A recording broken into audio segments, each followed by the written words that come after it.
Hello everyone. तो दोस्तों आज की इस वीडियो में हम बात करने वाले हैं जो टेंथ के बेस्ड पर जो F M P H W courses होते हैं, F M P H W, M M P H W. तो अगर आप इन कोर्सेज में एडमिशन लेना चाहते हैं, मतलब मेडिकल लाइन में, जैसे F M P H W का कोर्स हो गया, M M P H W का कोर्स हो गया, तो अगर आप इनमें एडमिशन लेना चाहते हैं जो कि टेंथ के बेसिस पर ही ये कोर्स कराए जाते हैं, तो अगर आप इनमें एडमिशन लेना चाहते हैं तो सबसे पहले आपको जेके भोपी की ओर से जो एग्जाम कंडक्ट कराया जाता है दोस्तों, जो टेस्ट कराया जाता है, एंट्रेंस टेस्ट, उसमें आपको दोस्तों मतलब हिस्सा लेना पड़ेगा, या फिर ये कह लीजिए कि उसमें आपको बैठना पड़ेगा।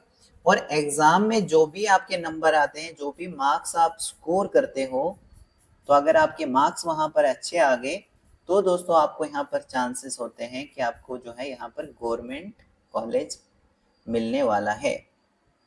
दोस्तों यहाँ पे गवर्नमेंट कॉलेज और प्राइवेट कॉलेज से क्या मतलब है, तो यहाँ पे क्या फ़र्क है यहाँ पर गवर्नमेंट और प्राइवेट कॉलेज का। तो सबसे बड़ा यहाँ पर फ़र्क ये हो जाता है कि जो प्राइवेट कॉलेज है यहाँ पर जो आपका खर्चा है, ठीक है, जो खर्चा है वो यहाँ पर ज़्यादा हो जाता है ना। और यहाँ पर गवर्नमेंट कॉलेज में अगर आपको सीट मिल गई तो आपको यहाँ पर कम खर्चे के अंदर जो है, मतलब कम फीस के अंदर यहाँ पर आपका जो कोर्स है ये यहाँ पर आप कंप्लीट कर सकते हैं, ठीक है। अब जो फीस होती है वो क्या होती है, वेरी करती है दोस्तों। यहाँ पर क्या वेरी कर सकती है ना, साल बाई साल। मान लीजिए आप 2025 में यहाँ पर जो है इसके लिए यहाँ पे फॉर्म भर रहे हैं, तो जो 2023 में फीस होगी या 2024 में जो फीस होगी, तो उससे 2025 में जो है फीस तो वेरी कर सकती है, चेंज हो सकता है, फीस थोड़ी ज्यादा बढ़ गई होगी। तो वो एग्जैक्ट जो यहाँ पर आपको इंफॉर्मेशन मिलेगी वो उसी कॉलेज से मिलेगी जो कॉलेज आपको यहाँ पर दिया जाएगा। तो उस कॉलेज में आप जो है, जिस भी कॉलेज में आप एडमिशन लेना चाह रहे हो, उस कॉलेज से आप उस साल, जिस भी साल अप्लाई कर रहे हैं, उस साल एक बार कंफर्म करेंगे कि इस साल वो कॉलेज जो है वो कितनी जो फीस है वो चार्ज कर रहा है, ठीक है। इसमें भोपी का जो है फीस के इसमें जो है भोपी का कोई भी लेना देना नहीं है। ये आपकी ही मतलब इनकी रेस्पॉन्सिबिलिटी नहीं बनती है। भोपी का क्या काम होता है, ओनली आपका एंट्रेंस टेस्ट जो है कंडक्ट कराना और उसके बाद जो है आपको कॉलेज वगैरह अलॉट करना, ये इनका जो है भोपी का काम होता है, ठीक है। अब यहाँ पर जो है, क्योंकि ये कोर्सेज जो है F M P H W और जो M M P H W, ये हेल्थ कोर्सेज जो हैं ये टेंथ के बेसिस पर कराए जाते हैं। तो यहाँ पर जो भी आपका एग्जाम लिया जाएगा वो यहाँ पर उसका जो मतलब सिलेबस रहेगा वो भी यहाँ पर टेंथ क्लास का ही रहेगा। मतलब आपके एग्जाम में जो क्वेश्चन पूछे जाएंगे ना, वो 10वीं में जो आपने पढ़ा होगा उसी उसी के रिलेटेड या उसी से पूछे जाएंगे, ठीक है ना। जो भी आपने टेंथ में पढ़ा है वही यहाँ पर पूछा जाएगा, उसी सिलेबस से यहाँ पे क्वेश्चंस आपसे पूछे जाएंगे। अब देखिए यहाँ पे मैं आपको सिलेबस दिखा देता हूँ, जैसे लिखा भी गया है यहाँ पे, क्या लिखा गया है, entrance test is based on the course of study and syllabus of tenth class. तो जो भी टेंथ क्लास में आपने पढ़ा होगा, जो आपका टेंथ क्लास का सिलेबस होगा, वो ही आपको यहाँ पर उसी से आपको क्वेश्चंस यहाँ पर एग्जाम में पूछे जाएंगे।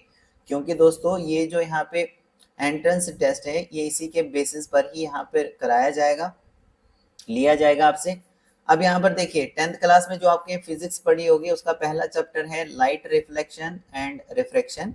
तो यहाँ से टोटल नंबर ऑफ क्वेश्चंस कितने पूछे जाएंगे फिजिक्स से, 40 क्वेश्चन टोटल पूछे जाएंगे। और 40 क्वेश्चंस देखिए यहाँ पे किस तरीके से डिवाइड किए गए हैं। सबसे पहला जो चैप्टर है लाइट रिफ्लेक्शन और रिफ्रैक्शन, यहाँ से 10 क्वेश्चन होंगे, आपके एग्जाम में 10 क्वेश्चन पूछे जाएंगे। लेकिन आपको पढ़ के ये सारा ही जाना है दोस्तों, कुछ भी वहां पर एग्जाम में पूछा जा सकता है, कोई सा भी क्वेश्चन कहीं से भी पूछ सकता है। तो आपको जो है ये सारा ही पढ़ के जाना है। जैसे इस चैप्टर के अंदर अंदर क्या है, रिफ्लेक्शन ऑफ लाइट है, स्फेरिकल मिरर है, इमेज फॉर्मेशन है, यूजेस ऑफ स्फेरिकल मिरर है, साइन कन्वेंशन है, reflection of light, refraction of light, refraction through glass prism, sorry, refraction through a glass slab, refractive index, condition for no refraction.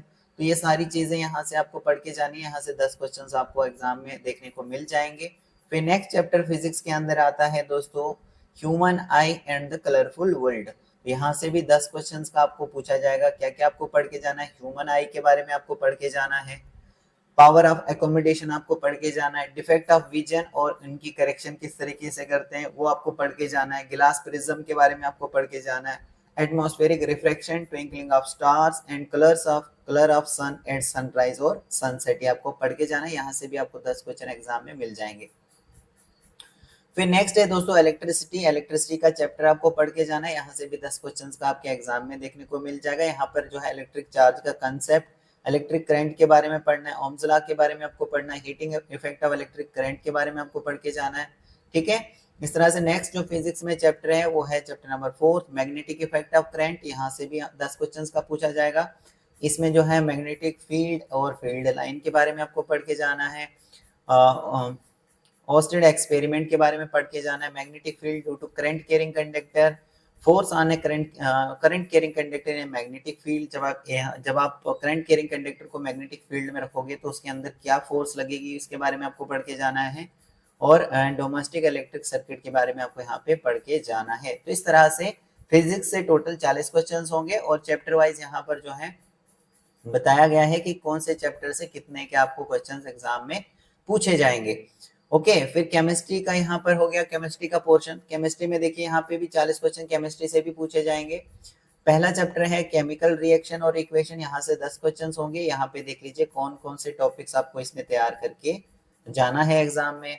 Okay, next है यहाँ पर carbon और it's compounds, तो यहाँ से भी 10 क्वेश्चन आपके एग्जाम में पूछे जाएंगे। देखिए यहाँ पे क्या क्या आपको पढ़ के जाना है, जैसे कि bonding in carbon, covalent bond, allotropes of carbon.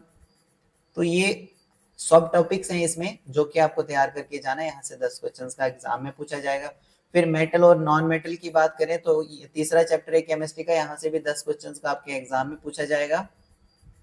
क्या क्या इसमें तैयार करना है वो आप यहाँ पर देख लीजिएगा। फिजिकल प्रॉपर्टी ऑफ मेटल और नॉन मेटल इसमें पढ़ना है, chemical properties of metals like action of water, air, acid, salt, reactivity series of metals, occurrence of metals, corrosion of metals and prevention।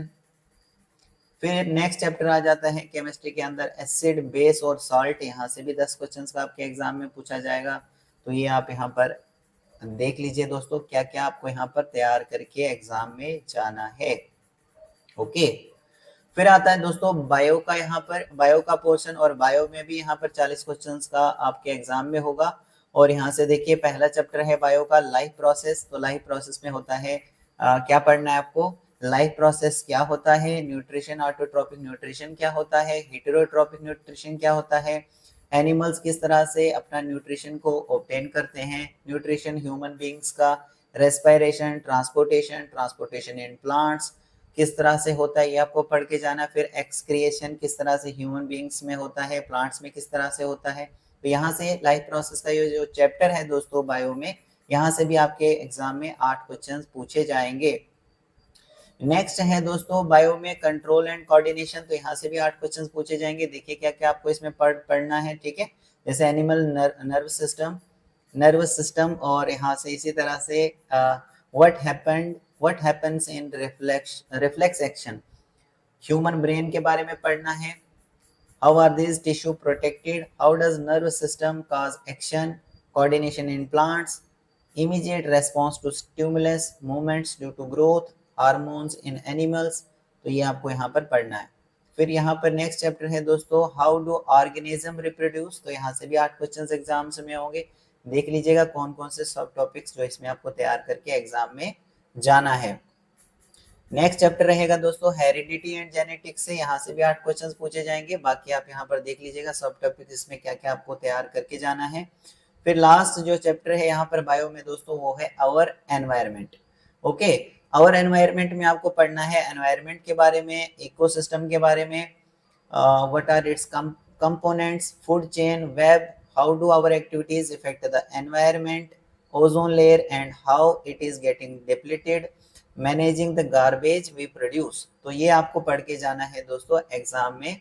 और यहाँ से आवर एनवायरनमेंट जो यहाँ पे यूनिट है, यहाँ से भी 8 क्वेश्चंस का आपको एग्जाम में क्वेश्चंस मिल जाएंगे। ठीक है, 8 क्वेश्चंस यहाँ से भी आपके एग्जाम में देखने को मिल जाएंगे। तो इस तरह से 40 क्वेश्चंस करके जो है 40 फिजिक्स से, 40 जो है केमिस्ट्री से, और 40 मार्क्स का आपको यहाँ और सॉरी 40 क्वेश्चंस आपके पूछे जाएंगे कहाँ से, बायो से। तो कितने हो गए 120 क्वेश्चन। तो 120 क्वेश्चंस जो है आपको एग्जाम में देखने को मिल जाएंगे।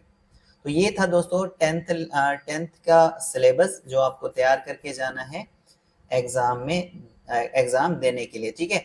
तो आप इस सिलेबस को दोस्तों पहले से ही प्रिपेयर करके रखिए, ताकि जो एंट्रेंस टेस्ट आगे कंडक्ट कराया जाए बोर्ड की ओर से, तो उसमें जो है आप अच्छा स्कोर जो है वो ला पाए, और स्कोर अच्छा होगा तो मेरिट अच्छा तैयार होगा, मेरिट अच्छा तैयार होगा तो यहाँ पर आपको आसानी के साथ जो गवर्नमेंट सीट है वो दोस्तों मिल जाएगी।